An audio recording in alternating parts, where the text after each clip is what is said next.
Okay, it looks like we've got a good quorum of people. First of all, I want to welcome everybody and thank you for joining us. My name is Robert Kaufman. I'm the CEO of the Parker Avery Group, and we are deeply gratified and appreciative to have you join us today for this webinar, which is the third in our series of Reconstructing Retail. It is planned to be a 45-minute webinar, and at the end, we will provide you with a link so that you and others can watch this again at your leisure. As Joe had mentioned, the ability to enter questions should be obvious to you in the platform, so please feel free to enter those questions. We will do our best to answer as many of those as possible. It's unlikely we'll get to all of them, but like we've done in previous webinars, we will assuredly answer every single question that was asked of us and publish that along with the content in a blog that we will publish early next week. We understand that there could be some bandwidth issues. In fact, just in all candor, we've been having it ourselves already, so please bear with us. But the best and fastest way to remedy it is to just exit the webinar and to click on the link that was provided to have you join us in the first place. So again, thank you for joining us. We're very appreciative, and we know you had other webinar options today, and so we're pleased that you've decided to spend the next 45 minutes with us, and we hope that you find it very valuable. As mentioned, this is the third in the series. The last 2 weeks, we've focused first week on inventory and how to triage the inventory that's likely sitting in your dark stores and your distribution centers. And last week, we focused on people and helping people navigate what is clearly an unbelievable transformational change right now and making sure and helping them be resilient. Today, which is the topic of really helping you think about restoring your operations and all the decisions that you and your organizations are going to have to make to position yourself for future success. Next week will be the final webinar in this series, and we're going to focus on the future and giving you tools to help you gain insights and improve your decision making. So I want to get started, and before we introduce the panel, I just want to give you a quote from a very famous person. His name was Mike Tyson, and he had a very interesting quote that went something like this: "Everybody has a plan until they're punched in the mouth." Well, for those who remember that epic fight 30 years ago, Buster Douglas delivered that punch and several others and took the title from Mr. Tyson and really rocked his world. Well, COVID-19 is the equivalent of our Buster Douglas today. And we've all been knocked on the canvas proverbially, and we now have to decide how we're going to react to that.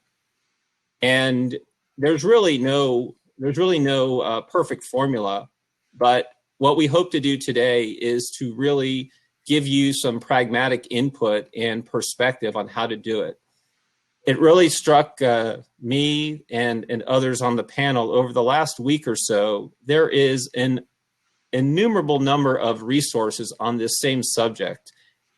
Retail experts, advisors, and essentially anybody who has an opinion is writing about how to get everybody restarted. And we welcome all that input, and we're not here to refute it. Rather, we want to complement it and be able to provide additional input in a dialogue and hope that we can be good partners in so doing. We spent the majority of our careers in retail, and we feel like this is an obligation and an honor, really, to be able to provide some thoughts that if they could help you and your teams as you embark on this journey, then we've done a good thing for the industry and for you. And so we don't have all the answers, and there's honestly enough content on this subject that we could fill 10 45-minute webinars, but of course we only have time for one. So just bear with us, and we will do our best to provide as much input to you as we can. So without further ado, I'd like to introduce our panel. You've heard from Joe Scarupa. He probably needs no introduction. Joe, after a very successful 20-year career with Riz News as editor-in-large, is now on his own and has been able to spend time with us on our prior webinars. He's an expert in all things retail and should be very interesting for you to hear his perspective. And so we welcome Joe to the panel. Welcome, Robert. Thank you, Joe. Clay Parnell is our president and managing partner. He joined the firm in 2014. And prior to that, he was with Belk Department Stores and led a major business transformation, which provided both business process improvement and change management that led to the enablement of Belk Department Stores to be acquired by private equity shortly after Clay departed. Prior to that, Clay was with a couple of consultancies. Most prominent and near and dear to my heart was Kurt Salmon Associates, where I also worked. Clay and I had the pleasure, at least it was my pleasure, not sure about his, of working together almost 30 years ago, where he was my first project manager. So welcome, Clay, to the panel. Thank you. And I am Robert Kaufman. I am the CEO of the Parker Avery Group. And I am with the firm now going on my 10th year. It's hard to believe. Prior to that, as I mentioned, I was with KSA about 10 years, and I also served in a leadership of professional services for a supply chain software company. So, as I mentioned, we are here to help you and your company think about how to emerge from what has likely been a very difficult period. And before we do that, I thought we would just take a look back. And Clay's going to give a perspective from way back in January, although in COVID time, that's about 4 years ago, but it's really only about 4 months, of some things that we were talking about right around NRF time. Clay? Thank you, Robert. Can you hear me okay? I know I've had some bandwidth and connection challenges already. Yes, we can hear you. Okay, so as Robert said, before talking about the future, we thought it made sense to spend a couple of minutes just putting things in perspective. So back in January, as we do at the start of every year, many of us are used to looking ahead and determining our priorities and what we're going to focus on for the coming year. This is an actual list from January. It probably looks familiar to many of you. Today, our context and perspective as far as where we are and what we're facing is completely different from where we were 3 months ago. But you could look at these priorities and firmly believe they still apply, and they do.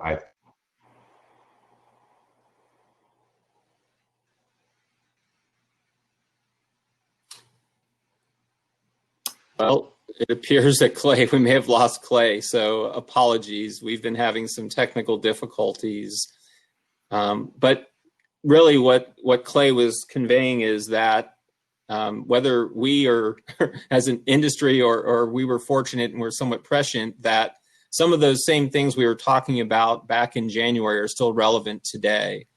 And even though we've gone through an unbelievable change over the last 7 or 8 weeks, some of the same tenets still hold true. Joe, would you like to take us through kind of the things that we think we know and things we don't know? Yeah, Robert. Let me, and as all of our viewers can see, there are bandwidth issues, and it's interesting that's certainly symptomatic of all of the issues that retailers are going to experience when they get to day one. And I was thinking about this. I had my comments prepared, and then I thought, this is a big moment for retailers, and it kind of reminds me of opening night for a play, for those of us who were in high school or college theater productions. Retailers and consumers are eagerly awaiting the reopening of stores, as well as businesses and schools and all the other places that we have all learned to appreciate so dearly. And how soon are we going to open? Well, it's interesting because states like Georgia and Texas, and I just read this morning, as many as 31 states will see phased reopenings over the next few days. And we don't know which states are announcing those on a daily basis, an hourly basis. However, the NRF is actually providing a resource, and as Robert mentioned, there are other resources for you to check on. And certainly the NRF plan is a good area to focus on. They provide a lot of practical tips. But before we get into that, one thing I wanted to point out is that multi-state retail chains have to tailor their store opening plan. They have to tailor their operations and merchandise plans. They have to do it not only on the way their normal processes work, which is typically by grouping stores into logical groups and managing by averages. They're going to have to try to break that apart and manage, state by state and including, store by store. And this is going to place a lot of stress on some systems used for replenishment, planning, ordering, marketing, and more. And, many of these systems have not been able to be as agile and flexible to do this. Let me give you one example of a very agile retailer that has done this. In Best Buy, for example, they're letting 200 of their stores open up for in-store, they call in-store consultation services for the purchase of big appliances. Now, to make this happen, Best Buy implemented a detailed plan for each store that will offer the new service. And it has quickly developed applications to make this happen in a controlled way. Customers are going to be able to schedule appointments with Best Buy Blue Shirts on a limited basis. They're going to be able to make appointments by phone, online, the Best Buy app, via live chat. And customers will then start receiving communications from Best Buy. This will all be automated. This will all be centralized. They're going to have a confirmation notice about their visit. They're going to get reminders sent via text and email. In addition, a Blue Shirt will actually call the customer before each visit to go over the process of what's going to happen in the store, the safety measures that are taking place and actually required for the customer, and the sharing of information about the purpose of the visit so that the Blue Shirt can actually create an in-store plan. So, of course, that in-store plan is going to have to include hand sanitization. It's going to have to include a mask. It's going to have to include social distancing. Now, no doubt all of these detailed processes for 200 distributed stores cannot happen without agile technology.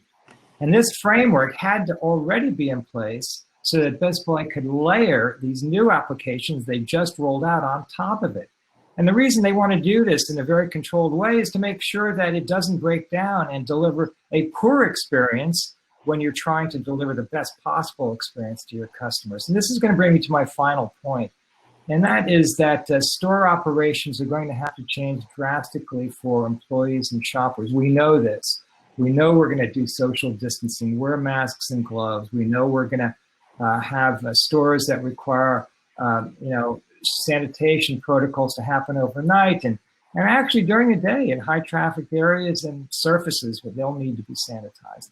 So the more retailers focus on health and safety for their employees and customers and follow the guidelines set up by Kroger, for example, they came out almost a week ago with a set of guidelines they shared with everyone, and by the NRF guidelines they set up. The more retailers focus on this, the more trust they'll build. And building trust is really the essential ingredient retailers should focus on each of the day ones we have as retail emerges from the lockdown.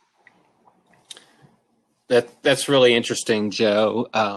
I've read a couple of those, the NRF and the Kroger guidelines, and I found a couple of things interesting in Kroger's recommendations. One was around cross-training, with the hypervigilance around health and ensuring that their employees, in fact, if there's any inclination that they might be ill, are going to stay home as they should.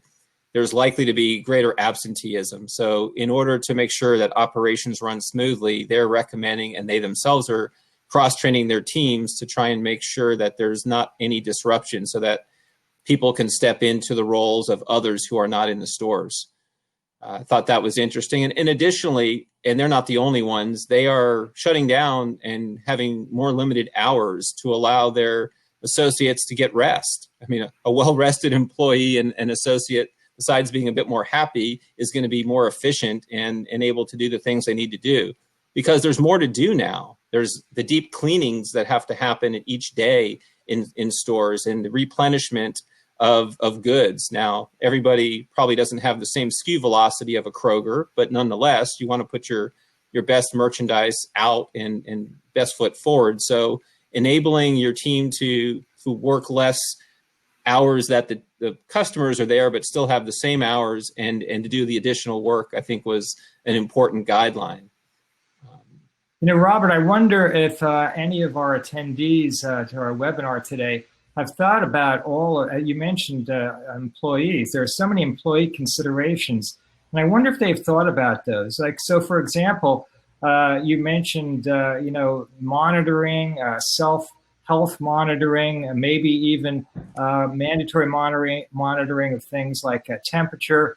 But then you also have to deal with, well, what happens if customers refuse to follow the social distancing? You really have to train your employees about new things you never thought of before. What happens if there's kind of like a whistleblower effect? What happens when there are suspected cases of coronavirus among staffers or among employees? I mean, these are things that I'm thinking that all of the retailers listening in today have to start thinking about. I'd love to hear your feedback as to what you're thinking about doing and how this is impacting your business. But these are big, important issues.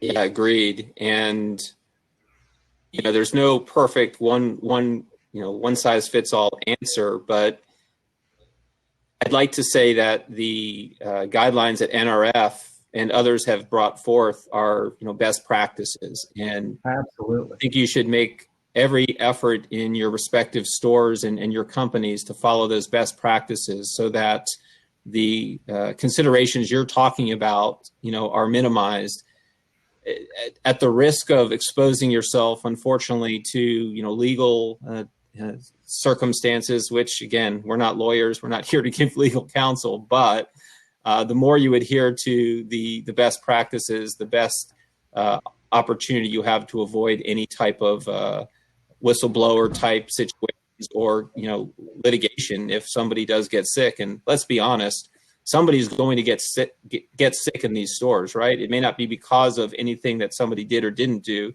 but people are unfortunately going to get sick. And so we live in a litigious society. And so following the best practice is the way to go.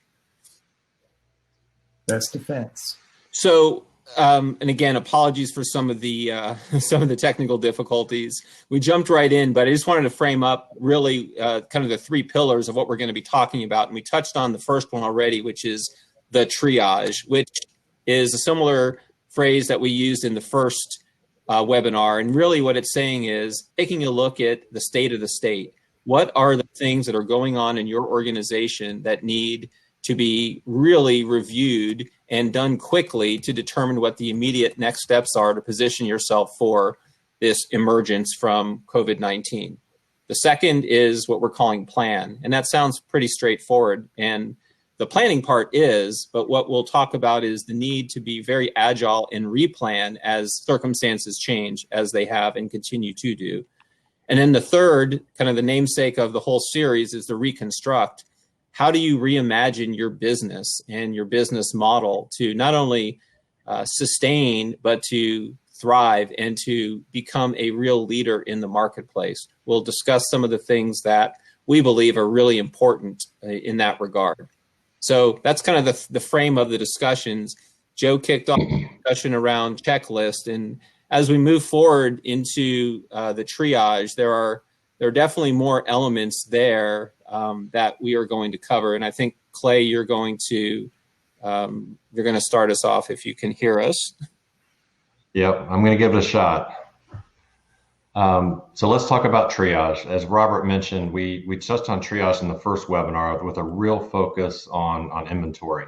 But we also want to talk about speed and flexibility and communication and collaboration, all of which are very important given some of the aspects that Joe and Robert were just touching on. With a lot happening so quickly, some aspects changing daily, many just returning to work, communication and collaboration, I think, are paramount.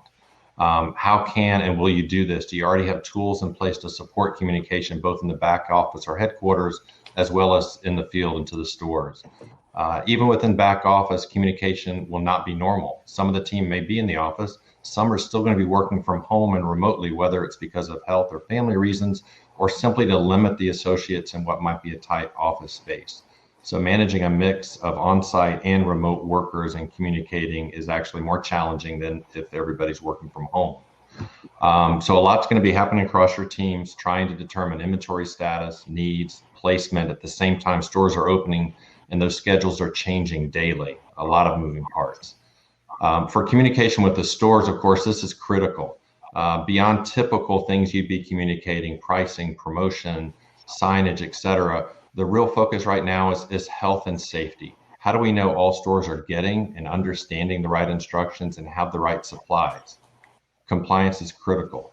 And regarding communication to the stores, how is that done today? Many retailers still use email, posted newsletters, what have you, but there are newer tools that can be rolled out in perhaps just a few weeks, and they may be worth a look. You know, Clay, in the Robert, I'll hand it back to you. We focused a lot on frictionless retail and frictionless retail as an advanced level of omnichannel capabilities, for example. The hope there was that we were making it quick and easy for shoppers to shop Robert. online and in most center. But today we are hearing about contactless retail, and I want to, because it's not just a buzzword. You know, it's something that makes a lot of sense. The only other thing I'll mention is around decision making. Rapid and decisive decision making is important now more than ever. We got to focus on what's good enough versus striving for perfection. And information is going to keep changing and evolving. So scrappy approaches versus waiting for something that's scalable or more hardened is the right approach right now. And for team leaders, anything not absolutely required really needs to be considered taking off associates' plates. Yeah, again, apologies. Clearly, Clay's not hearing the others, but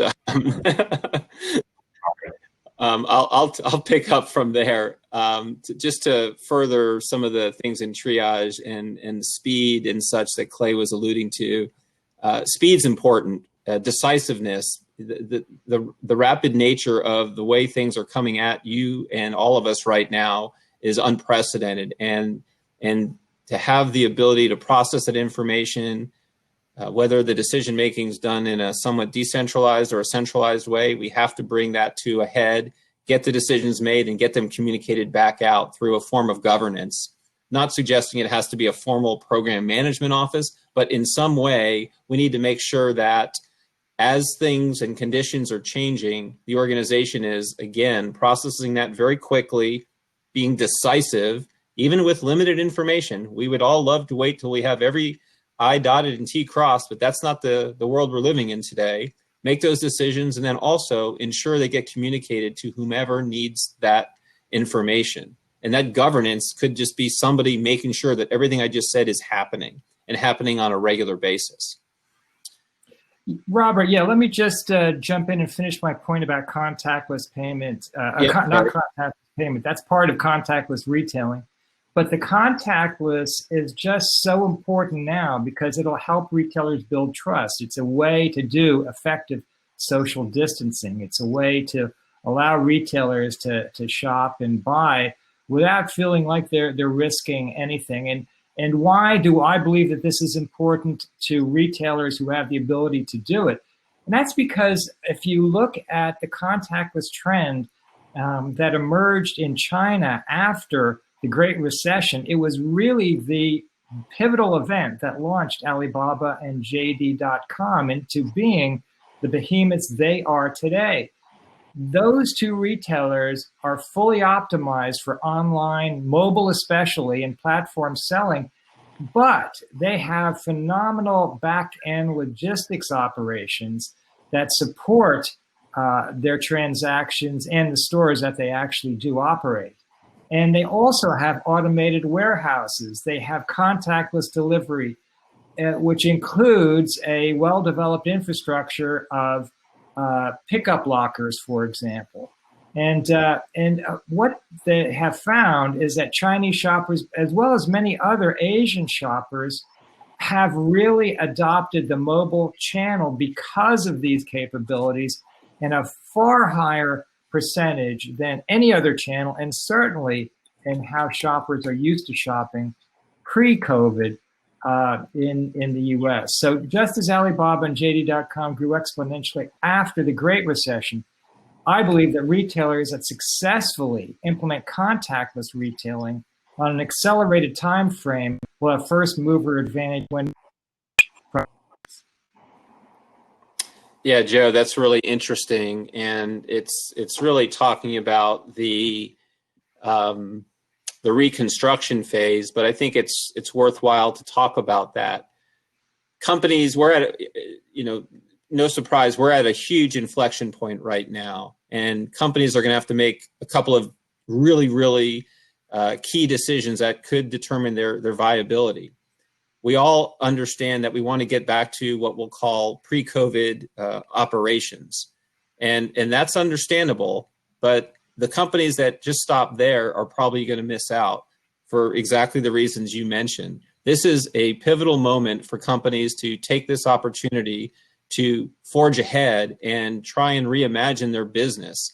And it's not just for the purposes of doing it just because they want to be innovative, but innovation is important. It's because it's what the customers are demanding.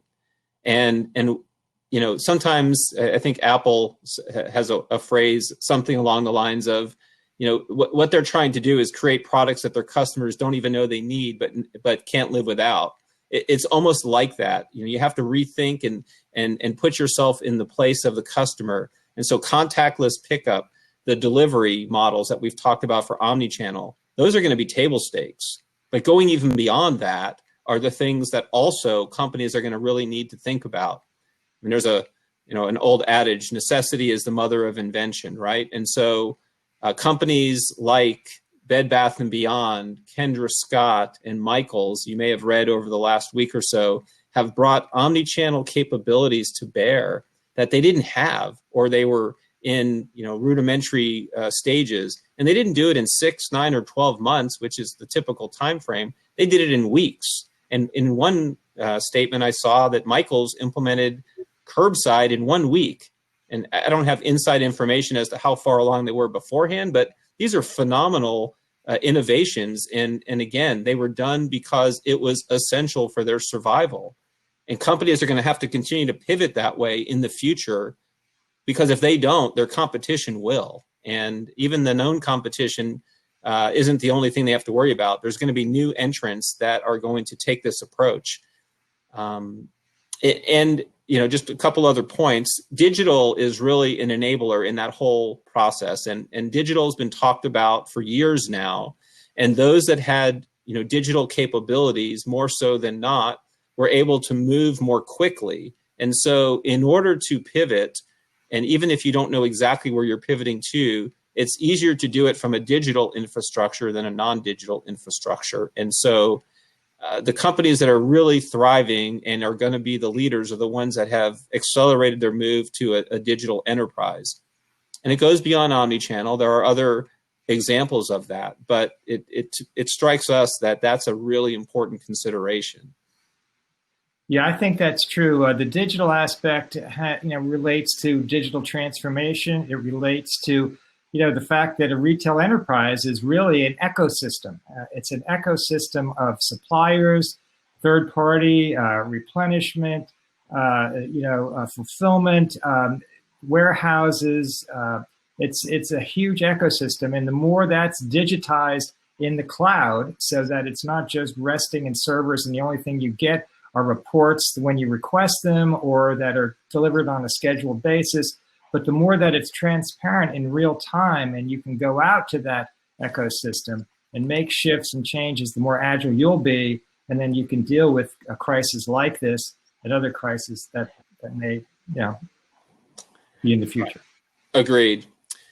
Again, apologies for the technical difficulties that Clay's not able to join, but just to reiterate a couple of points that that Clay was going to make, but it also applies here.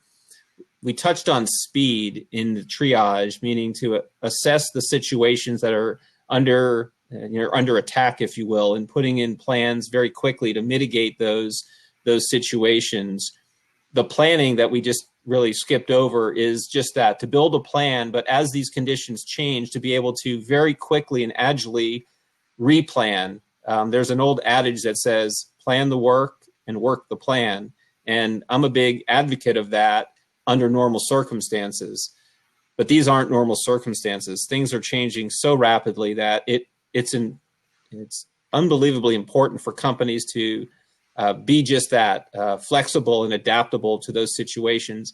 And even plans that are in progress, in the short term, if something dramatically changes, and God forbid if we have this scenario happen where after these openings, certain states decide to shut back down because there's a high reoccurrence of COVID, you need to stop whatever you've been doing on the reopening side, or at least keep in parallel and incorporate now some shutdown procedures that you weren't planning for because things are moving so quickly. And one other point, that whole model about processing and making decisions very quickly, going back to the examples of Michaels and Kendra Scott and such, they did that in a very, very fast time frame, as I mentioned. And they did it in a way where they knew they couldn't have a perfect solution. Otherwise, they'd still be having it on the drawing board and it wouldn't be there. So there's a phrase that I hear used with certain clients called minimum viable product, or MVP. And what it really means is we're going to put something good out and we're going to learn from it. It's a test and learn model. And there's benefit to that. And these companies are seeing that. Move quickly, put something out. It doesn't have to be perfect. Get some learnings, get some benefit to your customers as quickly as possible, and continue to iterate through and make it better. And so that whole model is going to be really important. And I really challenge all of you that are listening that even if it's uncomfortable and somewhat counterculture to your organization, if you don't add that real speed and innovative approach and a test and learn agile way, I fear that you're going to move more slowly and your competition is going to leapfrog you. So don't be the one that's being leapfrogged. Be the one that does the leapfrogging or sets the stage for that future success. And so I really believe that's an important consideration for companies to undertake and really look at what's worked over the last 7-8 weeks and bring it forward. Robert, we have a question from one of our attendees that fits right into this plan slide that we have here in the plan discussion you just went through. And it implies that the retailer may have unresponsive systems to work with, for example, for replenishment, planning, and ordering. And the point is, how can you use those capabilities to get your stores back up efficiently? I think you pretty much hit it on the head. It's, test and learn, put something out there, see what comes back from it. But I could also say that using analytics and going back through history to the time of the Great Recession, for example, might be one way to get a baseline, because when you look back at a disruption like that, you can recognize that there are certain commonalities that this disruption, may have that's similar. Now, they're different in many ways, but nevertheless, if you have 5,000 SKUs or 50,000 SKUs or 100,000 SKUs to manage, you need some baseline to look at. So I would say to look at maybe even weather-related hurricanes or tornadoes that have hit certain geographies. Maybe go back to those snapshots and see how you can use that as a kind of a baseline to do your planning. Yeah, that makes perfect sense. It really does. Well, that's great. So as we move forward, and again, apologies for some of the technical challenges in the planning. What we're really trying to convey in the slide you can see right now is, which is really fascinating to me. What it's trying to show in that slide is that coming from the bottom up, these are the things that are most foundational and likely going to require the most change from an organization from where they are today. who'd have thought 2 months ago that the basics of cleaning and communication and contactless interaction with customers would be the most challenging and important initial step, but it is. And then, as Joe alluded to earlier, that is a foundation to rebuild the trust, not just the trust with your customers, which is important, but your own employees and your associates, right? They're on the front lines, and they are the true heroes here. And if they don't feel safe and don't feel like they're in a healthy environment, they themselves aren't going to be able to work and thrive. And then it also includes, being a great member of your community and partnering and building those relationships and leaning on those relationships as required. And then you move up and you see the things that are, I guess, more typical in that some companies may already have some of the omni-channel capabilities we talked about, some may not, but these are the foundational elements to get you to ultimately to thrive in your environment. And we hope, as mentioned, that you can navigate this very quickly.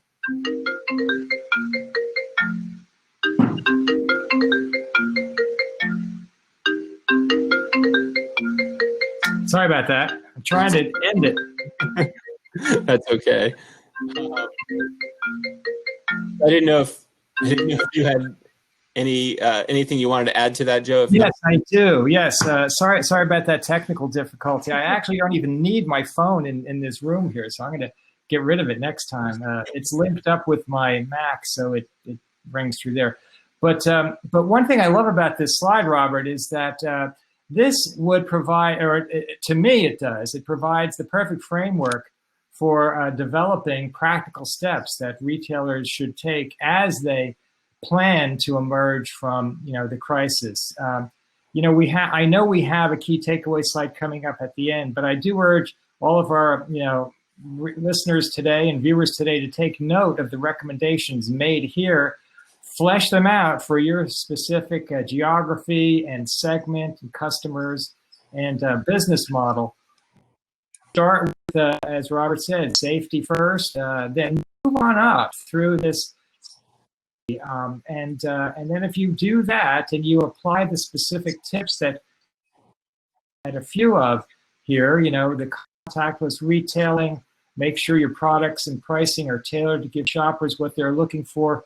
This is a good way to do planning and a good way to develop a roadmap. So I would urge everyone to get a snapshot of this one and then apply that to some of the key takeaways we have at the end. Agreed. Thank you. Well, I guess revisiting Reconstruct, we jumped there earlier and touched on some of the digital and omni-channel capabilities. There's other capabilities such as digitization of the product development lifecycle, and there's probably not as much adoption there yet, but there's ways through digitization of your product before it's brought to in your assortment. You can do crowdsourcing. You can then further on down your go-to-market product development timeline, you can really begin to eliminate physical samples. And albeit that seems a bit counterculture, there are companies that are doing that. And by using 3D imaging and vehicles like this, maybe not a webinar platform, but Zoom and such, instead of flying to China and air shipping physical samples, companies are cutting out unbelievable amounts of time. And while that may seem as an insular improvement, and it is, it's also benefiting the customer because you're giving the customer a more on-trend product, and you're on the crowdsourcing, you're actually getting their input. They are part of your ecosystem of getting that product to market. And that's just another example of how this digitization and rethinking how your business works, that's going to position you in the future for going forward. Joe touched on analytics and such. There's a whole webinar next week, not to put a plug in for that necessarily, but there's a lot that can be done with analytics and your information that can provide insights. And, it's the speed to those insights that are important as well, so that, you can turn data into information and actionable information. And so there's as I started by saying, there's so many elements of this emerging from COVID that you can take on. And this forum isn't going to answer every one of the questions, but we hope that this is a complement to what's out there and other people are providing that input. So ultimately you can build that playbook that is right for you and positions you, again, not just to restore your current operations, but to then take the next step and really become a leader. Robert, we have another comment about some of the larger retail chains that, maybe in all 50 states, for example. I'm just going to focus on the U.S. here. And how are they going to manage and get their reconstruct plan in place and execute it well? And I think that there might be good news here in that, that as I just mentioned, some states are taking the lead on reopening early. 31 states are taking steps to do it, in at least some steps in a few days. This gives you the opportunity for those larger chains to actually split apart some of those groups that they have locked into silos for planning purposes, for merchandise purposes, for promotion purposes, for all of the things that really run a distributed network of stores from a central headquarters. And this will enable retailers, the larger ones, to actually decide and figure out what's a better way to do this. How can we move away from the big groups and manage by averages? One of the things that I always thought was tough for retailers was that if you have a group and half of your group is doing well and half of your group is not doing well, you still may hit your plan. You still may hit your targeted goal. And you're basically admitting that half of your group is underperforming, but you throw a party because you've hit your goal. And this will give retailers an opportunity to rethink those groups and maybe develop ways to get granular and do it on a store-by-store basis. I agree. Very good insight, Joe. Well, I hope that despite the technical difficulties, you found this to be a productive session. As I mentioned, this webinar will be available. I believe you'll get an email right afterwards because it's being recorded that you can watch it or forward it to someone else to watch it. But in terms of the key takeaways, not trying to be redundant, but speed, having governance, rapid decision making, quickly planning and replanning as necessary. The fourth bullet's really interesting. Leveraging the passion and know-how of your team to innovate. Innovation sounds, very daunting, but the power of your team is so much more than you probably understand. And lighting that fire, and honestly, they probably have that fire and that passion. They've been away for the most part for the last 2 months. They're going to come out of the gates really looking to make a difference here. And Joe, you and I were talking the other day. I don't know if you remember what you said around this point, that this whole situation really made you think about what retail is and what it means. Do you remember that discussion? Yeah, absolutely. And well, to me, I'm hoping I'm remembering the one, but it's something that we look forward to and value more highly than ever before. We're actually in the business providing the public things that they need and want. And that's a really good feeling. That's a fulfilling feeling for all of the employees that work for a retailer. There's a meaning to our business. Yeah, you said it more succinctly. You said retail matters, and it does, right? The models are changing, but retail matters. And it matters not only to us as retailers, but as the consumers as well. So I see that we're right up against the time. Joe, thank you very much. I'll get Clay afterwards. But you thank Clay anyway. I appreciate everyone bearing with us through the technical challenges, and I hope that you did find it beneficial and useful. And we hope that same bat time, same bat channel next week, we'll have our fourth and final installment, which is looking towards the future. So with that, I will wish you all well, be safe, and take care. Thank you.